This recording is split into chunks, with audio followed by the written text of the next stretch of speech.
Las tres blasfemias parte 1. Copyright 2014. Derechos reservados. Andrés Mengíbar Mengíbar, @nuclies.com. www.iglededios.org. El contenido es propiedad del autor. Las citas bíblicas fueron tomadas de la Reina Valera 1995.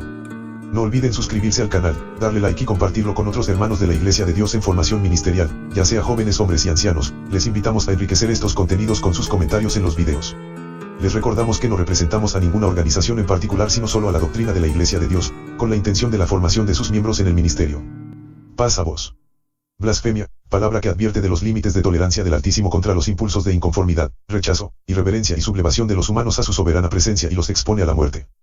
Nos encontramos frente a un significado que hace estallar la conciencia humana, frente a una de las acciones más lamentables del hombre en contra de su creador, de aquel cuyo único propósito fue crear un ser inteligente, a su imagen y semejanza, con capacidad de determinarse en cualquier dirección.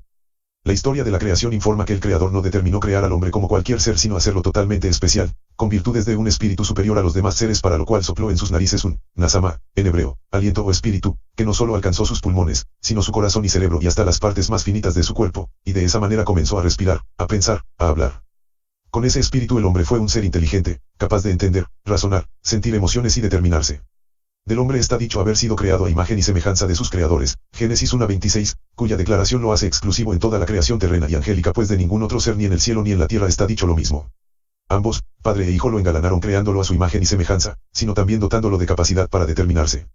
Más tarde el rey David exclamaría diciendo que el hombre fue creado un poco menor que Elohim, o sea que sus creadores, Salmo 8:5, y fue adornado de gloria y poder por sobre todos los seres terrenos.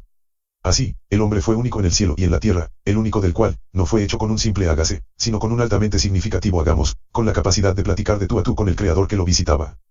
Con la capacidad de tomar sus propias determinaciones sin necesidad de consultar a Elohim, y con la capacidad de sublevarse para no continuar siendo a semejanza de sus creadores. Poco estamos conscientes del cómo las capacidades exclusivas del hombre, fueron aprovechadas para su bien y el de la creación general. Por el contrario, se nos dice cómo aquella alta capacidad fue miserablemente desperdiciada, pues en vez de servirle para alcanzar todos los beneficios disponibles, la utilizó en su contra hasta el grado de rebelarse contra de su creador, pero no solo se rebeló en su contra, sino que se mofó de él, se enemistó con él, lo despreció, lo subestimó y se apartó de él. Hasta el día de no hay mucha diferencia, pues las blasfemias del hombre contra Dios iniciadas en el Edén, son tan abundantes como frecuentes. Ante la reacción extraña y violenta del hombre, el Padre Eterno le determinó límites de tolerancia hasta donde podía llegar con sus reacciones provocativas y despectivas. Y ciertamente el hombre podía provocarlo de muchas maneras, pero nunca pasar ese límite. Primera blasfemia. Contra Dios, Éxodo 20:7. No tomarás el nombre de Jehová, tu Dios, en vano, porque no dará por inocente Jehová al que tome su nombre en vano. Estamos aquí frente a una declaración que, a pesar de haber sido hecha hace unos 3500 años, no ha perdido actualidad. Claramente advierte que el nombre de Dios, y por ende su ser, no deben ser motivo de mención falsa, malintencionada, ociosa y sin verdadero propósito. Seguramente es necesario para los lectores saber que la blasfemia es bastante frecuente cuando el temor reverente a Dios no forma parte de la vida personal. Entre más se conoce a Dios, más enterados se está de su delicadeza. El caso de Ananías 5.4 es bastante conocido por su desenlace fatal. Él prometió donar el dinero de una propiedad vendida para la obra de la iglesia, pero teniendo el dinero en sus manos, la codicia lo traicionó, modificando la promesa original hecha hasta el grado de cometer perjurio. Quebrantamiento de un juramento o promesa hecha a Dios. Este caso no solo es blasfemia contra la dignidad del Altísimo, sino prohibida en el tercer mandamiento. Tan peligroso es hacer tal cosa que Salomón lo recuerda enfatizando el desagrado del Creador contra los blasfemos, Eclesiastés 5.46. De esa manera la advertencia debe recibir cuidadosa atención para evitar las transgresiones que de ninguna manera son toleradas por Dios. Popularmente es creído que la única acción errónea prohibida en el tercer mandamiento es jurar poniendo a Dios por testigo de algo que, siendo falso, se pretende darle calidad de verdadera. Si bien en semejante acción se hace intervenir a Dios haciéndolo responsable de cualquier falsedad, el asunto va más a fondo al cometer la blasfemia de menospreciar su dignidad, en muchas otras palabras, informando que el alcance de menospreciar el nombre de Dios va mucho más lejos del simple juramento en vano, como se mira en el caso de Ananías, que menospreció la dignidad del Altísimo. Otro ejemplo de blasfemia haciendo vano el nombre de Dios, fue la cometida por Nadab y Abiú, quienes desestimaron la gloria de Dios y alteraron la fórmula con la cual debían preparar el incienso del templo, como está registrado en Levítico 2 de enero de 2010. Cualquier ofensa a Dios es castigada con la muerte, y aquellos dos hombres vinieron a ser un ejemplo notorio en el pueblo de cómo reacciona el Altísimo cuando su voluntad es subestimada. ¿Y qué más se puede decir de los muchos textos en los cuales la burla, el desdén a la dignidad de Dios es menospreciada cuando los humanos optan por adorar, reverenciar y tener en su corazón con respeto y devoción lo que no es Dios? Hacer a Dios o su nombre objeto de mercancía para sacar lucro aprovechando el temor y reverencia que despierta su mención en las mentes temerosas es blasfemia, de la cual pastores sin respeto darán cuenta en el día del juicio. Otro ejemplo de profanación hacia el ser de Dios lo constituye el rechazo al uso del velo para orar. Orar a Dios con la cabeza descubierta es catalogado por Pablo como acción de desobediencia.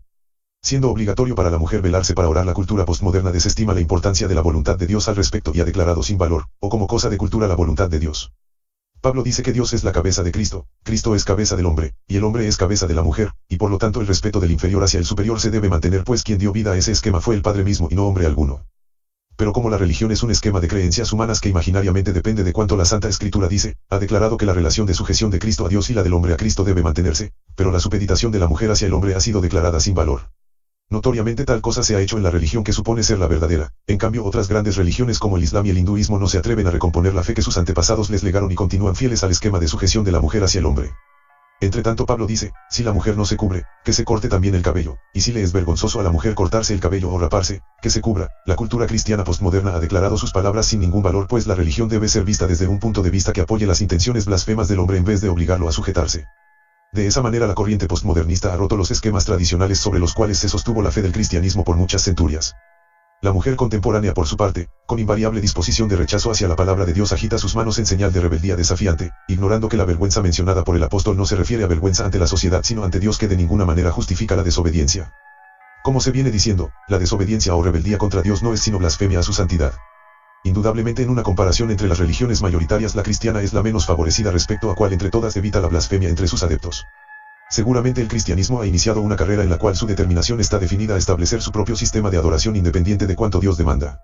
Esto es en alguna medida similar a Israel en los días en que era el pueblo exclusivo de Dios. La ley les decía paso a paso cómo debían adorar al Altísimo, pero su respuesta decidida fue establecer su propio modo de adoración. El resultado fue un catastrófico y rotundo rechazo del Creador, y la miseria espiritual fue el estandarte que por muchas centurias ellos levantaron, con resultados espirituales, sociales y económicos que hasta el día de hoy les repercuten. Otro caso de blasfemia es el siguiente. El hijo de la mujer israelita blasfemó, y maldijo el nombre. Entonces lo llevaron a Moisés. Su madre se llamaba Selomit, hija de Dibri, de la tribu de Dan. Levítico 24.11. Nunca sabremos con qué palabras irrumpió aquel pagano nacionalizado israelita en su ira contra el gran Dios. Las probabilidades podrían relacionarse con lo que era su procedencia egipcia. En su ira aquel hombre valorizó los dioses egipcios y profirió palabras con las cuales intentó humillar la santidad del Dios de Israel. Con todo y que recibió su justo castigo, la segunda muerte en el lago de fuego le aguarda. Pero, ¿acaso no es esto mismo lo que cientos de millones hacen diariamente? Hoy en día se adora e invoca a la piedra, a la materia inorgánica, atribuyéndoles ser la representación de Dios al cual se supone se adora a través de ídolos intermediarios, con candelas, cantos y celebraciones. Invocar a figuras hechas por sus mismos adoradores es maldecir a Dios asemejándolo con cualquier cosa.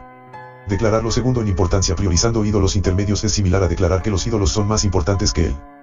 Como en el pasado así hoy, blasfemar a Dios posee muchas facetas que los transgresores por lo general pasan inadvertidos, pero que de ninguna manera escapan de la atención del Altísimo. En verdad, el tercer mandamiento posee profundo significado y abarca un extenso campo en el cual el peligro de traspasar la línea de lo prohibido está vedada a la vista de quienes desconocen la delicadeza sublime del Altísimo. Si en verdad su contenido se basara únicamente en no perjurar el Altísimo, no habría podido juzgar a quienes blasfemaran contra su santidad.